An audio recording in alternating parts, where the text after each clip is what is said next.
Okay, so what a guest I have this evening. We're going to go into the introductions first, for those of you who don't know this person.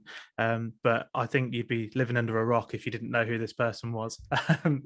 But I'm going to go through the accolades. I think this person's probably got the most accolades out of anyone that we've had on the show so far. And if I challenge them to argue with me on that one. But okay, so here we go. So 7 gold medals across 3 Paralympic Games. So London, Rio, and Tokyo.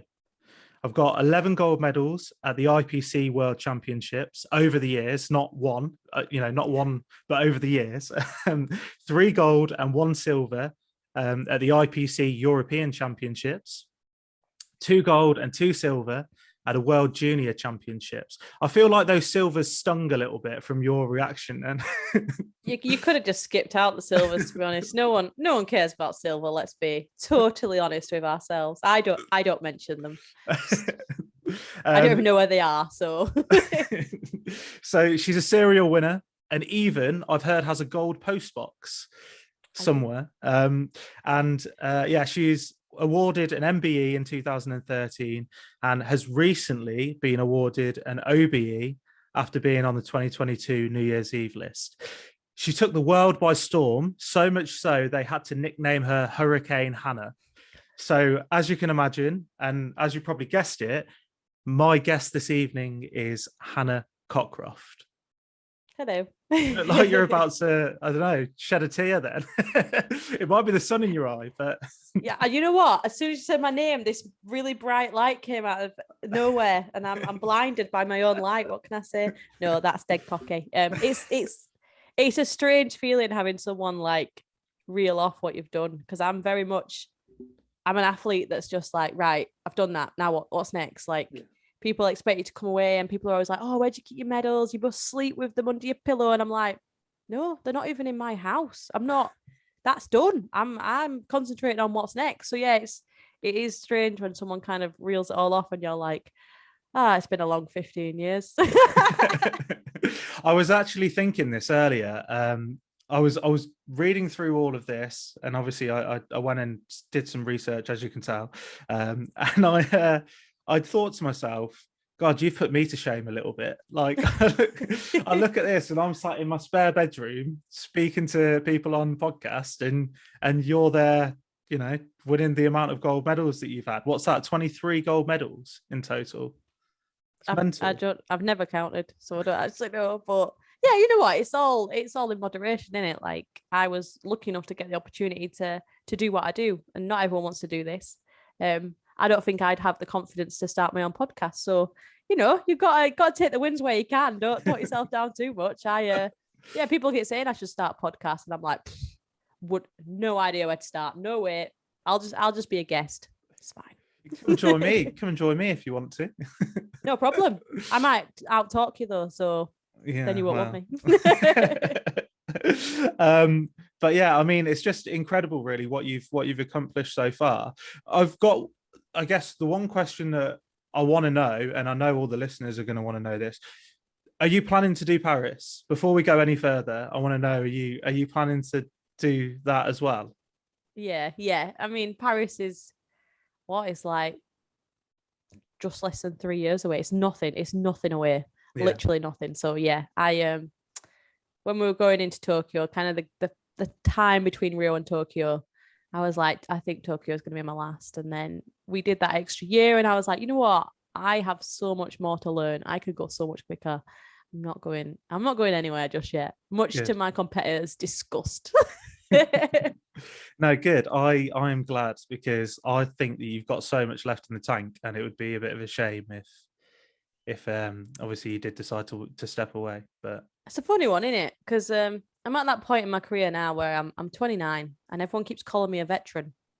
And you know what? If I was in any other career, you would definitely not be a veteran. But then it puts you off. I think, what if I'm too old? I don't want to be that one that just carries on forever and they stop winning and they're just there in the background somewhere. I need to go out on top. So I'm gonna have to time it wisely. But yeah, I feel like I've still got 3 more years. I'm getting quicker still. Yeah. And not many people can say that at nearly 30 years old. So I'm gonna take it. Yeah. Take it. No, that's exactly it, isn't it? I think you touched on it there. You wanna go out on top. You don't want to, like I look at for example, like you look at the likes of Usain Bolt. His last race was a bit gutting, really, but it's just a bit of a shame. But he, if he would have finished a couple of years before, then I think like he would, I don't think it's taken away from what he's done at all, but it's just it didn't time it the right way, I think, and I think you're probably right on that. So yeah, I think you've got to be clever, and I just think, you know what, I do still have so much left to learn. I am still improving every session, and I still have things that I want to win. Like I haven't got a Commonwealth medal yet. I've never been to a Commonwealth Games. So this year will be the first time I get to do that. And I don't know. I just feel like there's still goals. There's still things that I want to achieve. So as soon as those goals disappear and I'm like, oh, it's just another race, then I think it'll be my time to go. But it still excites me. Getting on the track is just still my favorite thing to do. So as long as it's my favorite, why would I not want to do it every day? Exactly. Aside from when it's freezing cold and raining and horrible, but still my favorite thing to do. Yeah. Great mindset, really, really good mindset, and that's what makes you. I guess that's what took you to the top and makes you a champion. To have that mindset of, You know what? I think it's just passion. You've got to. I've always said, if you want to do well at something, you've got to absolutely love it. I'm like everyone. I get up in the morning and I cannot be bothered. I don't want to go training. But as soon as I'm out there, like I love it. I love the competition. I love pushing myself. I love finding out what my body can do. And so I just think, I get to go out and do that every day. Why would I quit that and go and work in an office? Sorry to all the office workers out there. No, that's great. So speaking of which, obviously, again, you touched on it a little bit earlier, and you spoke about how long you've been doing this now. A long time. Yeah. And I thought this as well. I thought you were older than. No offense, I thought you were older than you were. Because shots fired. You're looking at me on a camera right now. You do realize that, and you're like, yeah, I thought you were like 40. So great, thank you. I'm glad I look so good. You can hang up whenever you want, can't you? You'll be like, I'm done now. I feel like one more shot and you're out, mate. To be honest. But I do look at it, and I think because of the amount, you've done 3 games, potentially going to do your 4th. That's a really long time. They only come around every 4 years. So, let's do the quick maths. It's like 12 years plus that you've been doing this. So, it's incredible, really, for you to have done it that long and to be still at the top of your game, and it's kind of, it's not unheard of. There are people that have done it, but it's very unlikely that someone can go that long and maintain it for that long. So I think it's incredible, really. It's testament to how much hard work that you put into it's a funny one. Like I don't feel like I started racing in 2007, and I just feel like that was yesterday. Yeah, you talked to me about London 2012, and I feel like that was yesterday. Like everything just feels like it's happened in the last 5 years, not 15. Yeah. It's just the weirdest feeling, but it's that thing, innit? When you're enjoying yourself, time just flies when you're having fun. Yeah. And I get so many amazing opportunities, and every day is different. Like, yeah, I'm going out training, but I get to come on things like this. I do a lot of work with TV. I do all sorts of different things. So yeah, it's kind of flown by, and I don't really ever sit and think about it. I just do it. Speaking of TV, you've got a passion for that, haven't you? From what I've heard, and I'd like to do one day. Day. Coventry University. Did you attended Coventry University, didn't you? And I studied media and journalism there. So yeah, that was a while ago. What did you think of Cov Uni? It was a great uni. I actually really, really enjoyed it. Met some of my absolute best friends for life. Didn't finish my course. Didn't actually graduate. Because I had Rio. So I was like, I'll take a year out, I'll go to Rio. Never went back. But you know what? I then got offered a job with BBC Countryfile, so I was like, oh, do you go out to uni or do you just take your dream job, which is essentially the reason why we all go to uni, right? We're like, oh, I'll go to uni, and then off the back of that, hopefully I'll be offered a job that I want. And yeah, off the back of it, I was offered BBC Countryfile, so I was like, well, Can't guess I'm not going back then. Can't complain at that at all. So yeah, I mean, when in Coventry, where did you go to on nights out? Like, where were your places to be? No, I didn't go on a single night out. My what? whole uni. What? My time at uni was, you've got to remember, like, I went to uni in 2013, so the year after I won golds at London 2012.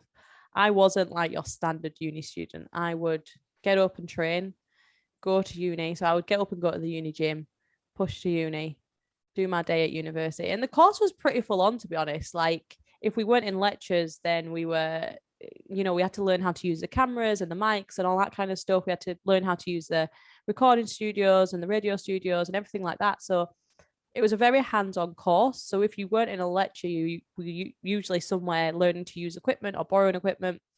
And then I would have to drive to Loughborough University to train every evening. So I would finish my lectures at like 4, get to training for 5, train until 8, be back home for 9. Smart. By the time I've done all that, eaten, I just want to go to bed because I'm starting again at 7 o'clock the next morning. So literally, I didn't have a single night out the whole time of uni, which makes me sound like a proper bore. And I probably was. But you know what? It was just like any spare minute I had, I was still doing a million appearances. I was doing all sorts of corporate speaking, of TV appearances, you name it. I was doing it at that point. Yeah. And it was full on. It was really hard work. So it took a lot for me to get through those 2 years. But yeah, I don't think you know what? I'm not a big drinker. I'm not a big partier anyway. I will much rather go and eat something than drink it. So yeah, you would more likely find me out having a nice meal with my friends. Yeah. I went to uni when I was 21 as well, so I was a little bit older. But yeah, proper party pooper. Sorry. No, it's fine. It's just what you expect, I guess, of people when they go to uni is to just get absolutely hammered and do all that sort of stuff. But yeah, I guess you take a step back, and from my perspective, I actually think you personally had so much going on in your life at that time that there's probably not any time for that sort of stuff, like you just say. So it was probably the worst time to go to uni, but I was like, gotta go to uni. I've got all this going on off a bop, and I was probably the worst person to live with. But you know what, I did feel like I was missing out a lot. It was quite tough, all your friends would be like, and I was normally just taxi service. I would drop them off and they would go out, and then I'd go and pick them up, because I was the one also doing assignments at like 3 o'clock in the morning, because it's the only time I could fit it in. So I'd do assignments when the house was nice and quiet, and then I'd go pick them up and they would all go to bed. So I was useful. If nothing else, I was very useful at university because I had a car and I wasn't drinking. So yeah, you got to hear all the stories anyway, all the stories of what happened on the night out. I got to witness most of them. You definitely got to witness most of them, so I didn't miss out on too much. Just the hangovers, thankfully. But well, then, that's the worst part, isn't it? So yeah, when you're getting up at 7 a.m. to train on a Saturday, that's not what you want. So no, definitely not.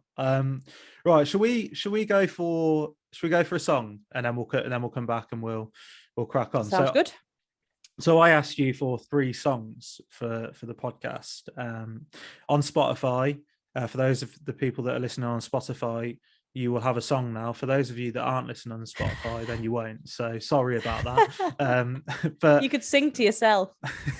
I'll sit and sing it to you. There you go. So song 1, I asked Hannah to come up with a song that meant something to her. So Hannah, do you want to explain what your song was and also why it was important to you?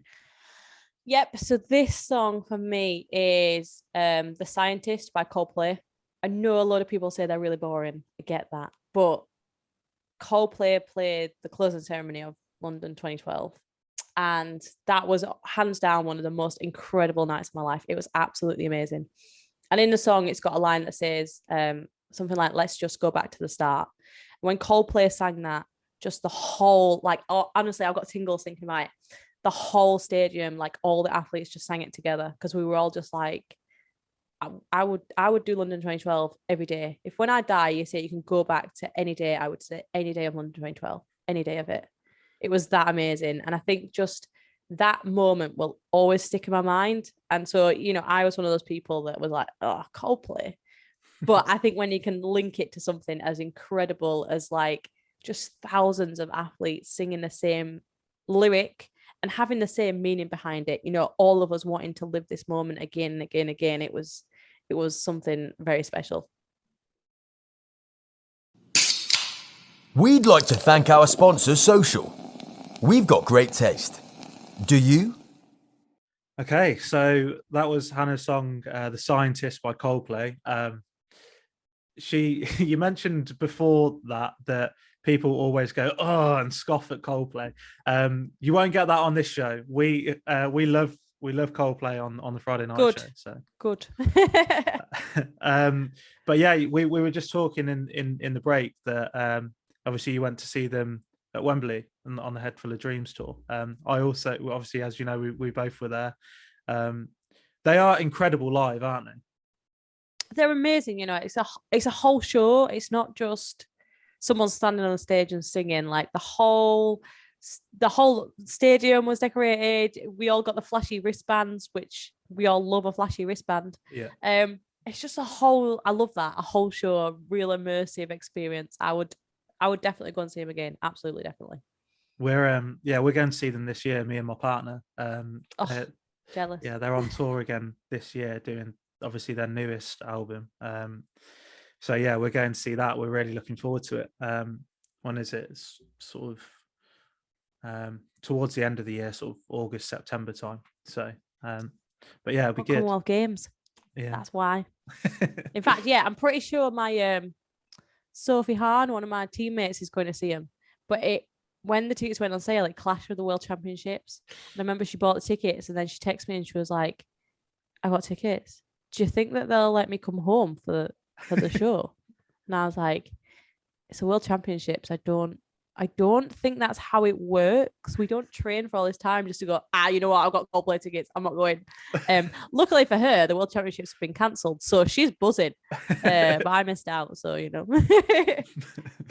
Oh, but yeah, they are brilliant. And if you will enjoy it. Oh, I will. I'll rub it in your face as well a little bit. I'll send you some pictures and all that sort of stuff. I'm sure of it. But yeah, I mean, so we were talking just before the break as well about university and you know, back to the start, the Coldplay lyrics. So let's talk about early years, early Hannah Cockroft. So when you first started, it wasn't wheelchair racing, was it? That you'd first started doing. You were doing other sports. Was wheelchair racing always the end goal, or was that just something that you sort of happened to fall into when you were doing all of these sports and it just sort of stuck? How did that sort of come about? Yeah, so no, this was never the plan, the dream, the aim, none of it. I never wanted to be an athlete. I didn't do sports at all growing up. I went to mainstream schools. I was always the only disabled child. And so PE for me was keeping score in my friends' games. It was sometimes, doing something on my own in a separate room, or it was just sitting and watching. It was never, getting in there and getting involved. I met a boy who went to the school next door to me when I went to secondary school. Harry Brown. He plays for the British men's basketball team now. And Harry just went, "Oh, what sport do you play?" Like, it's a question that disabled people ask each other, with this assumption that we all play sport. And I get it now, but at the time I was like, I don't play sport. I'm disabled. What do you mean? And he was like, no, like, we can play sport. Come along to my club and I'll show you. So yeah, my first sport was wheelchair basketball when I was about 12. I think I started playing.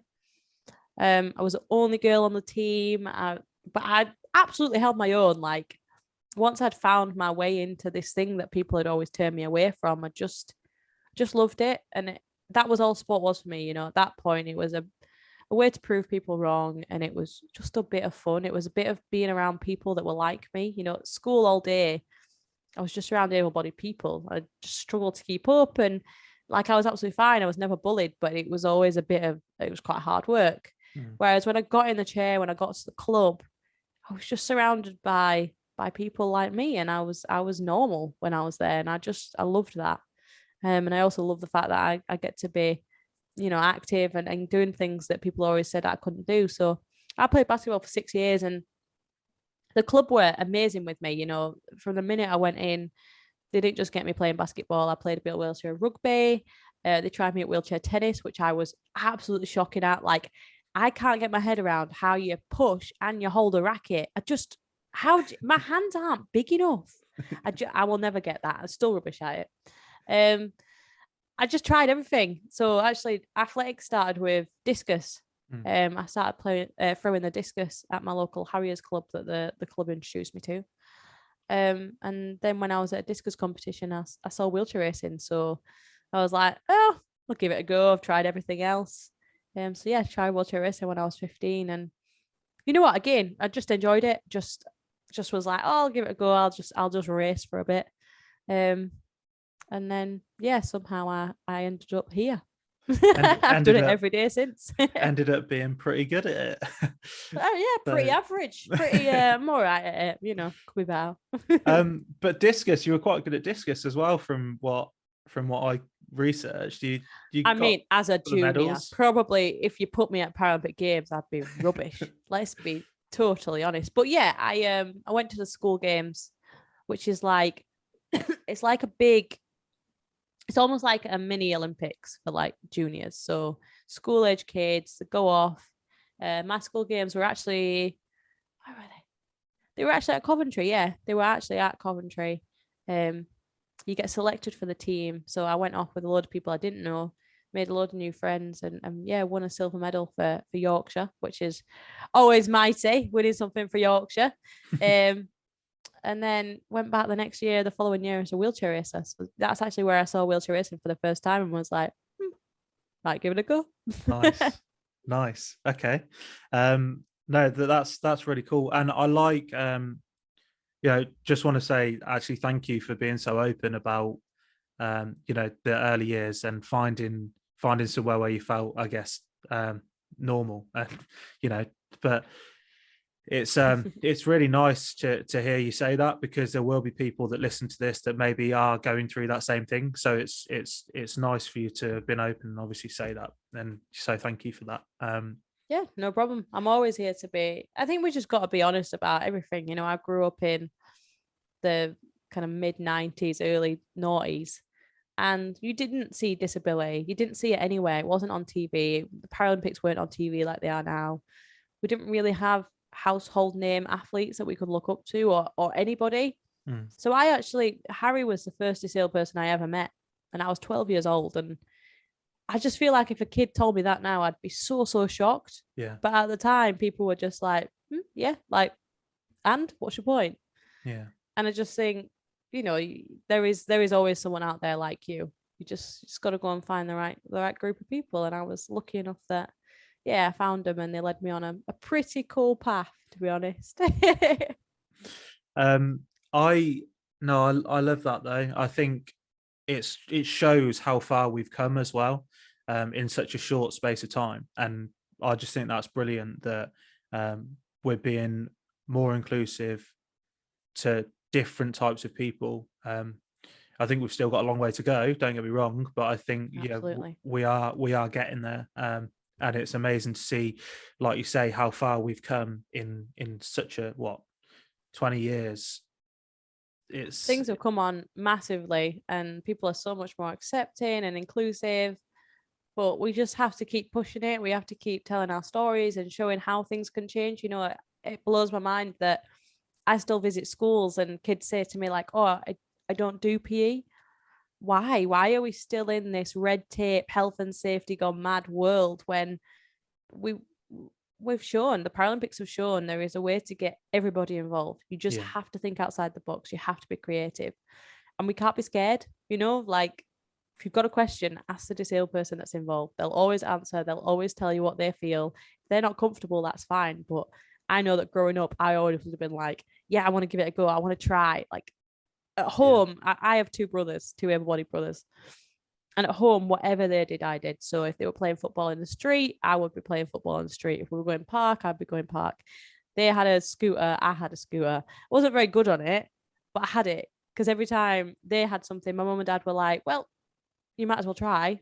And I think just that attitude is what's got me where I am in life. That kind of just give it a go. Like, you might be rubbish at it, and it's fine. We all fail at things. We all can't ride a scooter, and it's okay.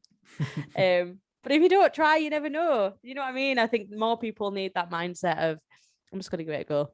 Who cares what the end result is? And with everything, that's kind of what I look at it as, including wheelchair racing. So I see a new distance now, and I'm like, I'll give it a go. Probably going to be bad at it, but it's fine. Hence reason why you haven't seen me do anything over maybe a couple of 15s, but that's about it. Anything over an 8 and I'm out. I'm a sprinter.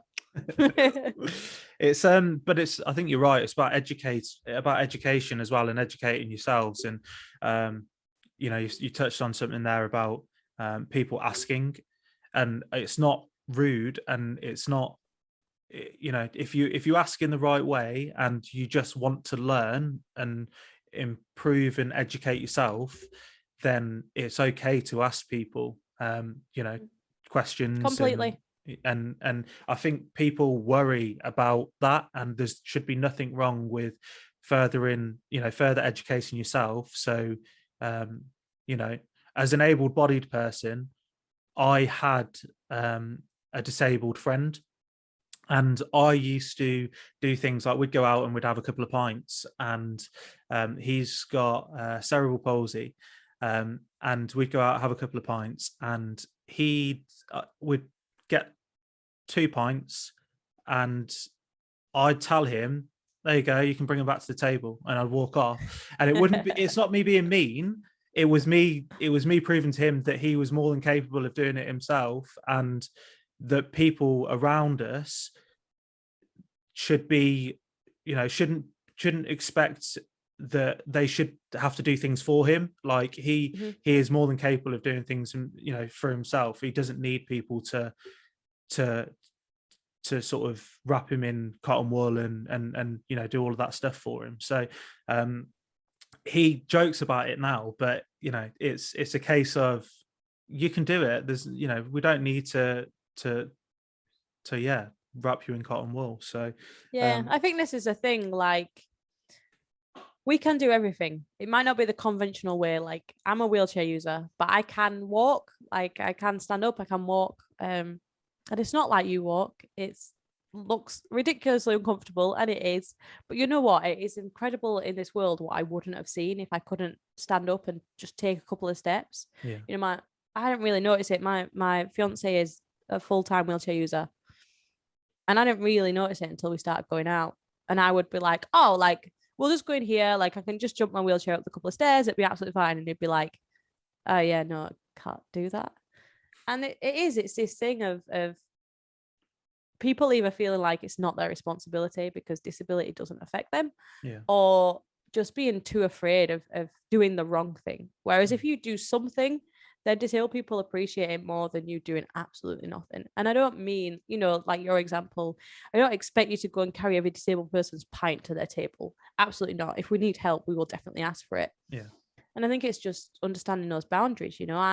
I will always invite people to ask questions about my disability, because I would far, far prefer that than the childhood I had I walked everywhere growing up. I hated my wheelchair. My wheelchair made me feel so different to everyone, and I walked everywhere.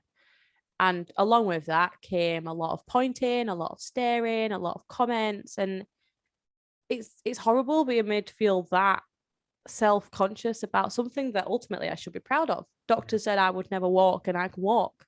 That's amazing. but by people's ignorance, they make you feel like you should be sat down, you should be hiding away, you shouldn't be showing what you can do. And so I would every day prefer 100% people to ask me questions rather than just point and stare and shout things. Absolutely. But you also have to draw the line of when people get a little bit, if a disabled person says no, it means no, I don't want to discuss this, or I don't want to talk about this. I think I was born with my disability. I've got brain damage. That's all I have. And that obviously led to other difficulties. But some people got their disabilities through like life-changing injuries and accidents. No one wants to relive that a million times just because you're interested. So ask if they need help, but never ask someone, so what's wrong with you? Or, what happened to you? Because a lot of people don't want to relive that. Yeah. I personally aren't bothered. I just go, I was born. What happened to you? Like, makes no difference to me. But yeah, I think it is such a minefield to get right. Yeah. But you just have to ask the right question of, do you need help? Or do you want me to do anything? And accept the answer. So yeah, it's always an interesting topic, disability, isn't it? I think, it's just being, like you say, being careful, but knowing the right questions to ask. And I think if you have friends that have disabilities, or you've been around it, then it's easier for you to understand. I think there are people out there that have never come across someone that is disabled and doesn't know really how to approach it. But like you say, it's just about educating yourself, isn't it? But ultimately, everyone's just human. So talk to a disabled person the same way you'd speak to your brother, sister, best friend, grandma, mom, dad, whoever it is, stranger in the street. Yeah. We're all the same. We're all absolutely the same. Agreed. Okay. So let's get back onto I feel like we got heavy there, didn't we? Yeah, we did got a little heavy. bit. Sorry, We did guys. a little bit. But it's fine. Lighten it up now. We'll talk about wheelchair racing and a bit of sport. It's good. We're covering everything. We're getting all the emotions out there, like loads of different kinds. I want to take you on a roller coaster journey. So my favorite event at the games is swimming.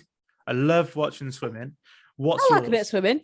I do like watching swimming. You know what? I don't like watching sport. Really? Is that really bad? I don't watch sport. Like, I like watching athletics because they're my friends, and I'm like, oh look, my friend's doing really well. Outside of that, like, I'll watch a bit of swimming. I like watching it, but if the world champs were on telly, I wouldn't be like, oh, I'm going to sit and watch this all day. I hate football. I watch a bit of rugby because that's kind of what I was brought up with, but ultimately I don't follow any teams. I don't follow any athletes religiously. I'm that person. I'm sorry, but yeah, no, I think I do it all day. Like, sport is my life. So when I sit down, I want to binge watch something on Netflix, not watch sport. I might watch the Winter Olympics though. I might watch a bit of them. What are you watching on Netflix at the minute then? Is there anything that sort of... I'm actually watching The Apprentice at the moment, but that's not on Netflix. What's the most recent? We're proper into watching like murder mysteries at the moment. Yeah. So I watched what was that most recent one about called? I forgot. We watched that Stay Close. Yeah. And I can't remember what the other one we literally just finished watching was called. It was it's on the BBC. It's called like Rules of the Game or something. But it was filmed where I live now, so we were just watching it out of interest of where they filmed. So, but yeah, other than that, I'm Emily in Paris, Sex and the City, anything chick flicky, anything like that, I'll watch. Have you watched Schitt's Creek? I haven't actually. People keep saying it's really good. Try that. Try that. All right, that's next on my list. We'll start watching that. Well, I'm going to Dubai soon, so won't be able to watch The Apprentice out there, will I? No. You can, but you can, take an iPad, take something and watch Schitt's Creek, and it's funny. It's really good. It's got all different kinds of emotions in it. But ultimately, it's a really good series. I think it's 6 seasons long, and we've just finished it. That'll keep me busy. Yeah. All right, I'll go watch it, and then I'll come back and we'll discuss. Yeah, they're like half an hour. They're like half an hour episodes, so it's not. They're not too long. But yeah, it's really good. It's really really good. Okay, so favorite film. You talk about. Oh, Go on. this is gonna be not what you expect at all. I really feel like you're gonna be like, what is this? What is this person? My favorite film's Monsters Inc. Okay, no, there's nothing wrong with that. It's fantastic. It is the best film ever. It's amazing. What's yours? My favorite is Back to the Future, Good but film. my second favorite is Toy Story. So, so you get it then. You get like animations. sorry, I just dropped my phone. Yeah, no, right. I do get it. It's thought you were hiding from your movie choice just in case. I was like, what? That's rubbish. No, Back to the Future is very good. You should see it on the stage. I watched it like a few months ago on the stage, and it's fantastic. It's really good. The car flies and everything. So yeah, go see that. It's okay. Very, very good. Okay. Why? What are you thinking? It's on my list of things to do. And yeah, obviously it came out on stage and I was like, oh, this is going to be wicked. And then I've just not got around to going to watch it, but I'd really like to see it. I fully recommend. It's anyone listening, if you want a good night out, it's absolutely fantastic. It's really good. Okay. So cool. There you go. If you want a night in, watch Monsters Inc. because it's equally as good. I think everyone's seen it now, but I mean, you can rewatch it. Yeah, but you can just it's one of those things where you can put it on at any point and you're just like, oh, this is just magic. It's just the best thing I've ever seen. Is it your? I don't feel like you agree. You're just looking at me like you're wrong. Is it your? Is Monsters Inc. like your sad film? Like if you're sad, if you're upset, do you put like Monsters Inc. on and it cheers you up? Yeah, maybe. I'm more of a music person, to be honest. I don't really sit and watch films, but yeah, I don't know. I just love it. I used to, when I went to uni, I had the whole, like the stuffed toys of the whole cast of Monsters Inc. on my shelf.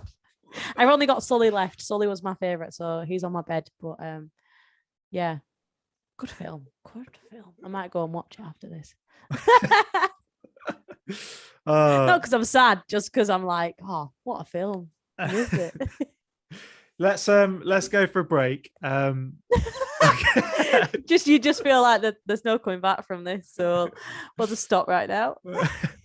We'll go for a break, and then we'll come back. We're gonna do after the break. We're gonna do our game Quickfire.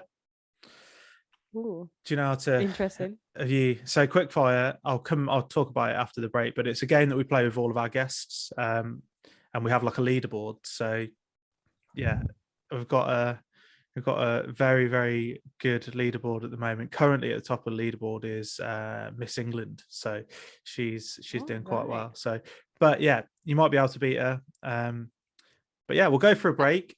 And our song, this one is what do you like to listen to before you race?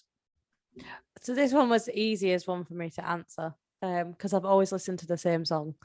So I listened to Skepta, Hold On, before every race, because it's got a line in it that says you are undefeatable. And I just think that that's a fantastic thing to have in your head before you head out on the track. And, you know, for so many years, I've just had that repeating in my head before I've raced. So yeah, I hope you enjoy it.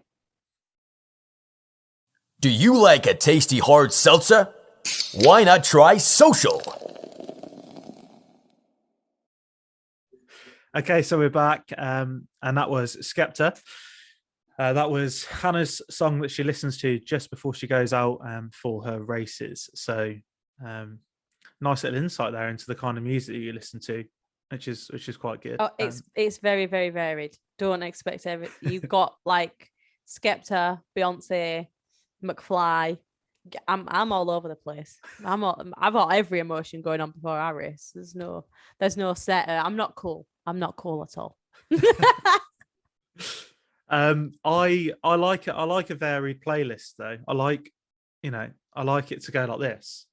So that's my playlist. So you'll love it. I'm gonna send you my race playlist, and you'll wonder what on earth goes on in my head when I race.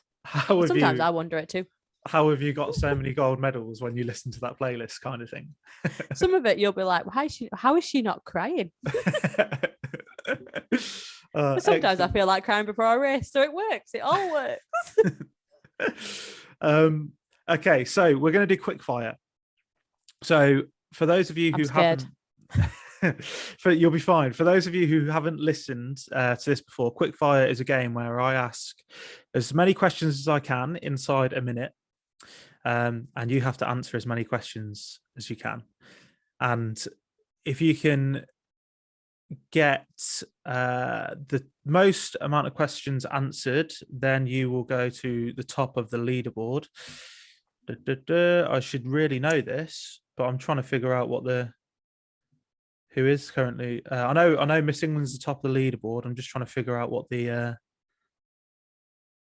You mean you don't actually have you should have a whiteboard behind you with the leaderboard on it, and then you can just wipe the person's name off the top and add mine. I'm just letting you know that my general knowledge is absolutely shocking. So I'm not expecting big things at all. It's more about what you prefer and your favorite things and all that sort of stuff. So I'm super indecisive, so still not expecting big things at all in this. Please, no one expect big things. I'll just stick to track racing, thank you. But let's give it a crack. Let's see what happens. Okay, so you've got to beat 15. Miss England got 15. Okay. Okay, right. Okay. And then second place was Jonathan Broom Edwards, and he got 14.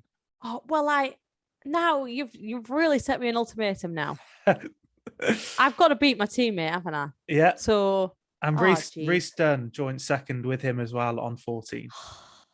There's some work to do here. Yeah. Right. Okay. I'm on it. I'm ready. Okay. You ready? Okay. So 3, 2, 1, go. Favorite sport? Athletics. Favorite games? which was your favorite game? London 2012. Person you looked up to growing up? Oh, good question. When I started racing, a lady called Chantal Petitclerc, who no one will have heard of. Favorite color? Purple. Dog or cat? Dog. Night in or night out? Night in. Facebook, Twitter, or Instagram? Instagram. Favorite singer? McFly, do they count? Favorite film? They sing. You've said this one. Monsters Inc. Yeah. Is the Friday Night Show the best podcast you've been on? Absolutely. Loads of fun. Favorite song? No Worries by McFly.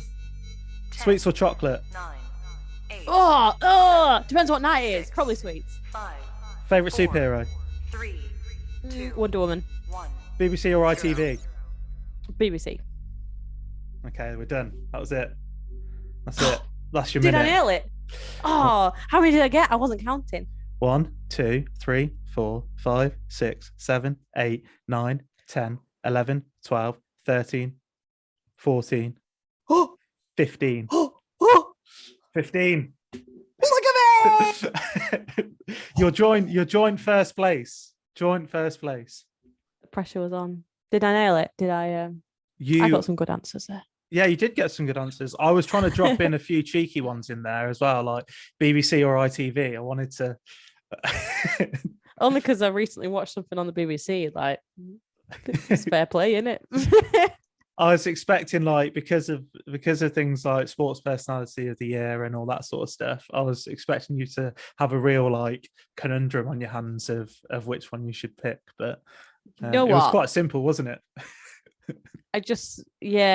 The dog and cat one tripped me up because I nearly said cat and I was like, oh no, I don't like cats. No, dogs.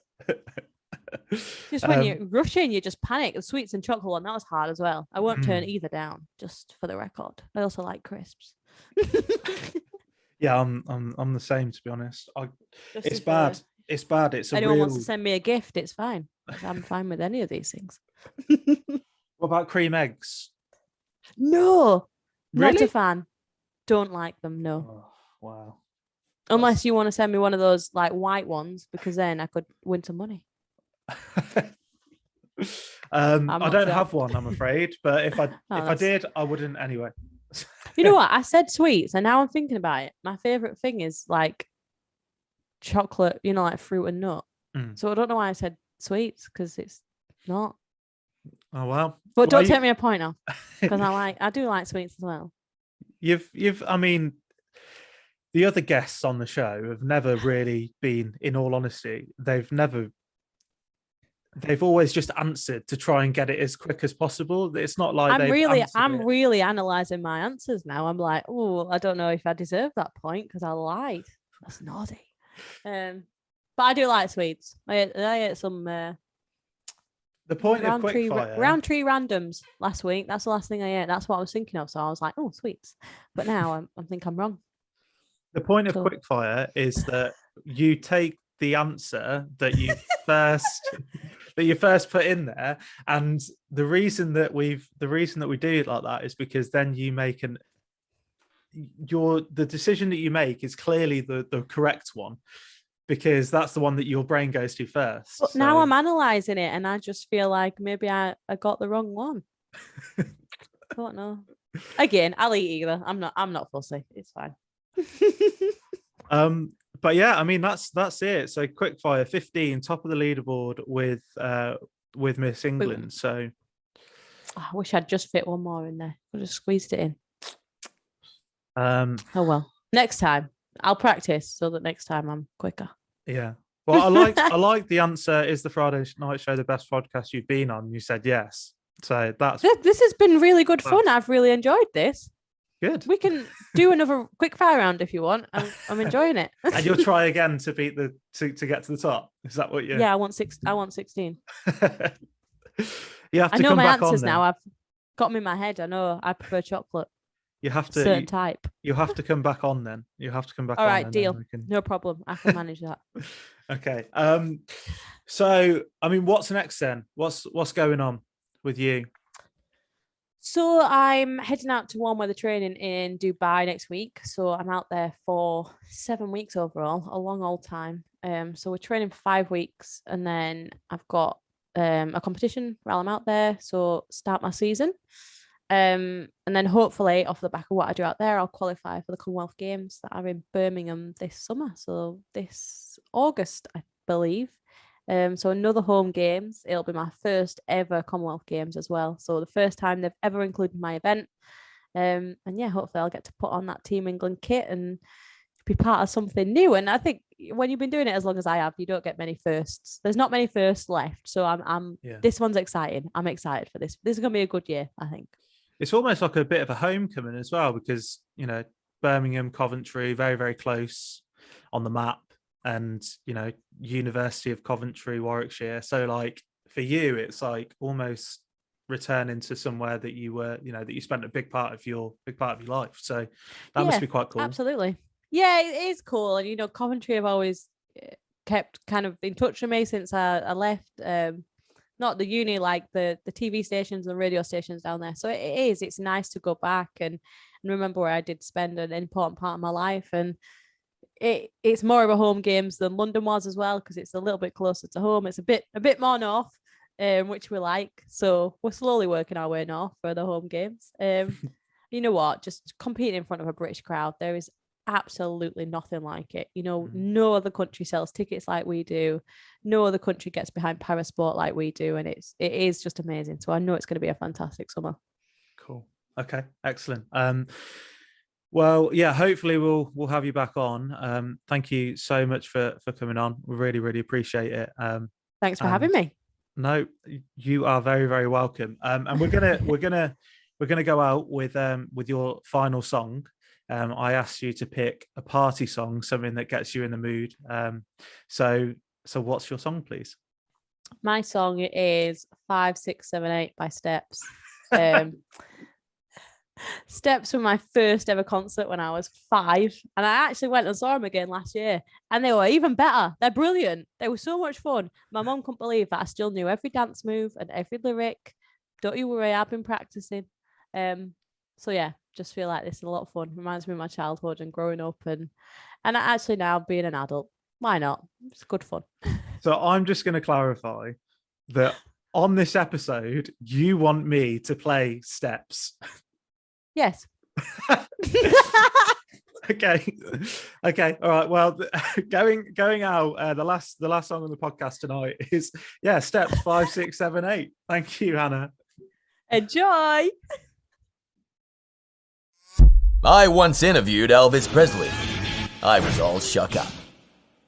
Who writes this?